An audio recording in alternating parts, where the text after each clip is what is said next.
This is a quick video about how to install a hard start kit on your air conditioner. The recent storm came by and my brand new air conditioner, about 4 months old, wouldn't start up for my 20,000 watt generator. Very strange. Well, they really don't value these capacitors properly in these things, I don't think. I mean, from the factory they can make it to where it's basically as a built-in hard start kit, so if you have a little low current, you're still going to fire up. But anyway, installing these kits is really easy, and it really extends the life of the compressor. Helps it start up a lot quicker, more efficiently, run cooler, and it's a really good investment. My last air conditioner, I got 25 years out of it.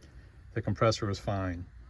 It lasted the whole time without any issues. Started up from the generator, and I had no problems at all. The coils rusted out, that's why I had to replace it. But anyway, to install this, it's really simple. Get you the kit. The kit I got the size leaning towards 5-ton unit right here. There's some that'll say like 4 to 4.5 or 4 to 5. You want the one with the biggest capacitor. So I know the CSRU3 style kits have the larger capacitor, which makes it easier to start up at lower currents. That's the way I would go. That's the way I did go on this one and my last one. Easy to install. So basically, find the place to mount your capacitor where it won't get in the way, it won't vibrate loose and bounce around.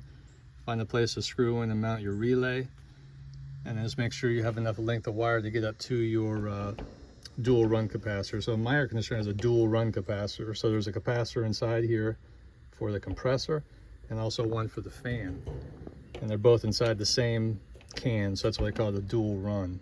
So if you have that style, this is how you would do it. Basically, make sure that your power is off at the circuit breaker. Pull your blade out of your disconnect, or if your breaker's out here, shut that off so there's no power coming to your unit. You have to worry about getting electrocuted.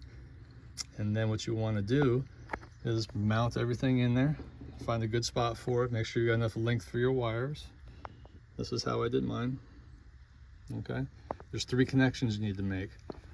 And if you look at the diagram that comes with the unit, you've got the striped wire, which is going to go up to the compressor connection on the dual run capacitor.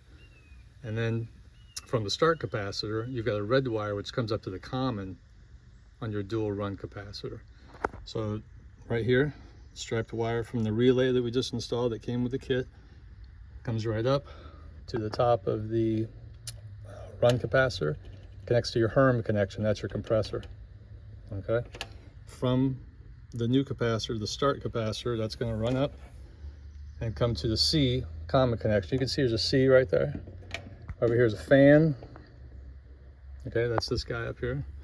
And then the back one back there is HERM. I don't think I can really get back there to see it, but because HERM, so that's your compressor. Okay, so those 2 connections you have to make. The last connection is going to come off of the relay. It's a black one. This is going to come down to your main contactor.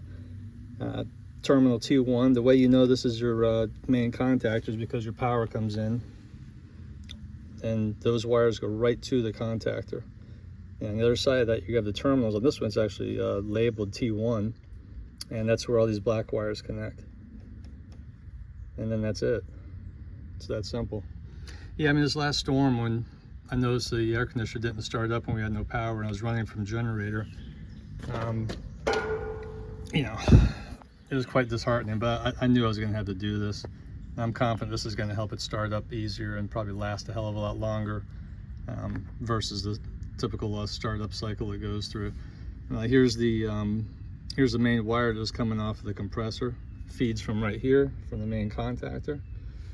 And I came out after the storm, you know, when I heard the compressor trying to start, but it wouldn't start, you know, I wanted to have a look at it. And then I saw that this wire here, it was drawing so much current trying to start up, it just melted it. You know, that's not good at all. So installing this hard start kit will help avoid this problem here. And like I said, help the compressor last a lot longer. Simple kit. I'll put a link to the kit that I used.